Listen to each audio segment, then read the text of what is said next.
Thank you, Dennis. All right. Well, thank you all. I wanted to just, if anybody not ever seen a solar panel or touched a solar panel or looked at one, I'm going to go ahead and just pass this around just in case you haven't had a chance to look at it. This is a 15-watt solar panel. It's not something that you would typically use on a home, but it gives you an idea of what it's looked like. Typical solar panel would just be larger with the same design. One of the things I wanted to talk about was, as amazing enough, there's a huge similarity to what Randy does and what I do. And Randy helps secure your future. He helps make things safer. He helps be able to predict the future, that there'll be less problems or less things you have to worry about. And the thing that we do is we provide an opportunity for you to fix your energy costs. And that's really securing your future expenses. The idea behind what's happening right now in the energy industry is everything is going up. The taxes, the rates, the power company wants more money, the cities want more out of it. There's just more and more and more. Everybody's trying to find ways to raise revenues for their local jurisdictions as well as for the state. The U.S. energy policy also is kind of forcing things into the green realm, meaning they want things to go into the green realm. So they're intentionally or unintentionally inflating the cost of electricity or allowing it, just because they want to be able to make it comparable. So the idea is that if you can get into solar power with having little or no money involved, where you can lower your power rate and be protected for the rest of your, for the next 20, 30, 40 years, then you're really ahead of the game. I wanted to talk a little bit because sometimes people go, oh, it's expensive, or oh, we don't know. I wanted to kind of open the floor to everybody today to just fire off a few questions or a question that you might have or something you might want to know about either energy itself, in California and or solar. Go ahead, Randy. I've heard that there's a lot of dams that are being decommissioned and a lot of power companies that are being decommissioned and not being allowed to go back in and put power out for us. So our energy supply is getting tighter, which is driving the costs up. How is that affecting your business with solar?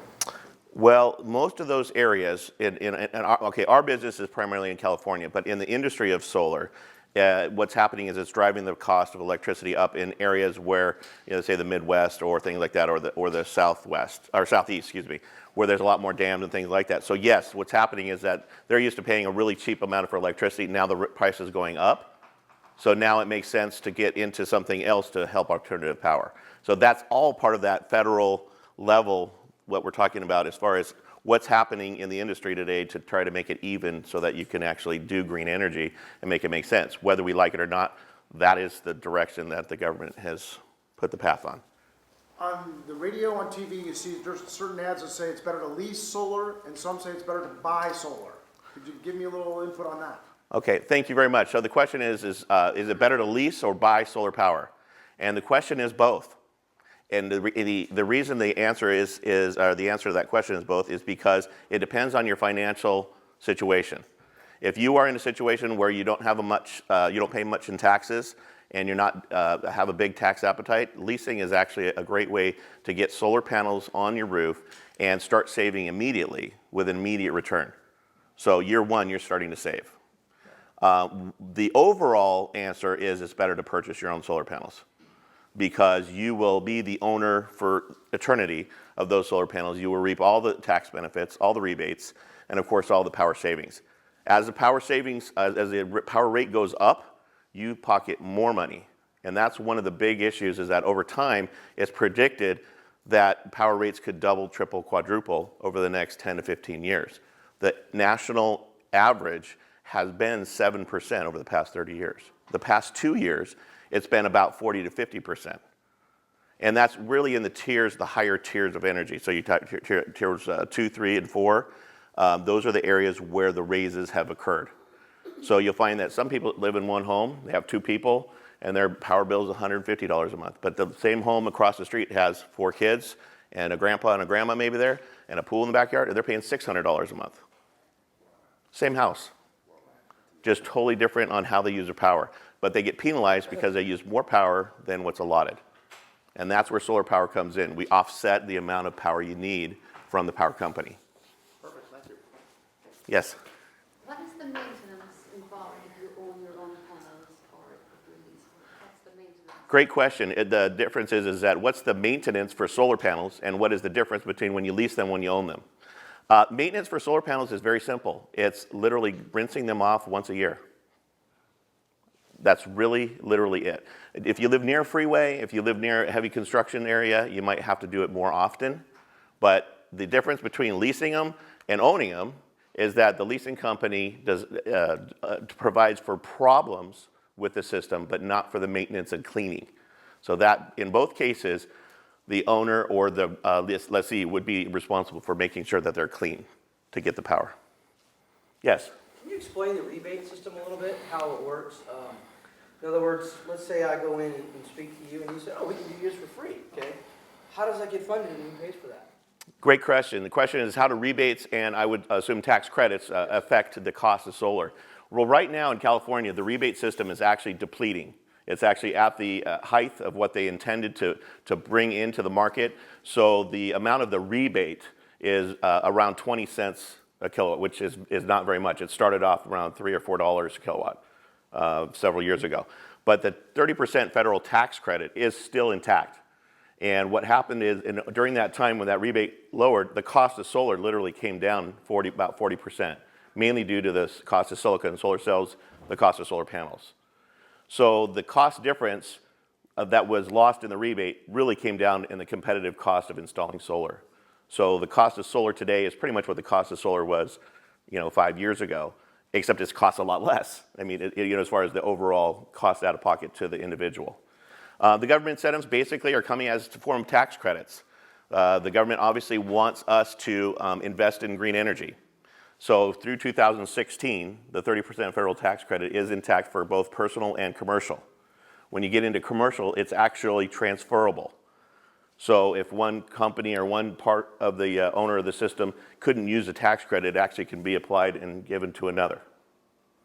So the neat thing is that when you get into investment ideas, when we get into multiple owners of systems, there's creative ways for financing for all the benefits. In addition, into commercial, there's a little bit of ability to depreciate the system on an accelerated scale. So for business owners, it's a great opportunity to own a system, get it paid back with tax credit and depreciation real quick. Usually in year 1 or 2, they can get a full payback on a solar system right now. So it's a great idea to get into investment. Then you got 20 years of that income coming in. Whether you own it and someone else leases it and pays you, or you use it for your own building, then you have the opportunity to reap that reward as power prices go up. Yes? I have like a two-part question. Number one, can you put panels on condos and townhomes? And the other part of the question would be, can HOAs restrict the installation of solar panels? The only time when, I'm going to answer the first one, the question is, can an HOA restrict your solar panel installation, and can you install solar panels on condominiums and or townhomes, right? Okay. Well, the answer to the question is yes to all three at some level. There is a California statute on the HOA that the HOA cannot restrict the installation of solar panels on your home for aesthetic reasons. Pretty broad. So that means if it doesn't look pretty or something like that. But they can make guidelines as to what is acceptable within the community. Typically, most HOAs now have adopted policies, black solar panels or colors that match the roof. That would be black equipment, black everything.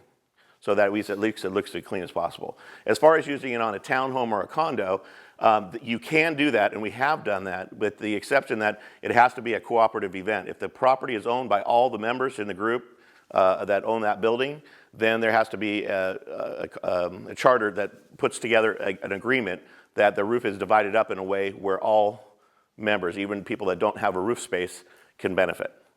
But that has to be something that has to be built within the HOA guidelines, within the agreements within there. So it's possible, it's a little more work. On a townhome, typically speaking, you're talking about a home that's attached to another home with its own roof. And in those cases, it's much simpler because you actually maintain the roof, or that you have your own roof above your own building, so it's easier to get approval. Thank you for the question. We have 1 minute, one last question. I would just say that to get solar power on your roof, it's not an expensive thing. You can do it with zero down. If you got a credit score of 650 or above, we can usually give you either financing to finance a system and or leasing a system. The best thing for you guys to think about as you go around and looking at it is that just remember it's way more expensive to not install the solar. If you look at how much money you've spent or how much money someone has spent on their power bill over the past couple of years, had they had solar, they would have reduced their power consumption down to where they would have very little power bill. So it costs more not to go solar. That's the bottom line that you need to know. One quick last question, because we got to get. Orientation, does it have to be due south, or what's the degrees that you can put solar panels on the roof? Okay, so what orientation, for as compass orientation is appropriate? Solar panels can pick up any power from any direction. The idea, though, is due south or southwest in our area is the prime azimuth for getting the best out of the solar panel. Mainly, that's where we have, being in the northern hemisphere, that's where the sun is most of the time. So that'll give us the best degree. And usually around 18 to 20 degrees angle is the best average. So most homes have an 18 to 20 degree pitch. But thank you very much for the question, and I really appreciate everybody's time today. Thank you very much, and just let me know if you have any further questions about financing, about installation, about rules, regulations, laws, what's happening in the future, energy in general. I'd be happy to answer them. Thank you very much.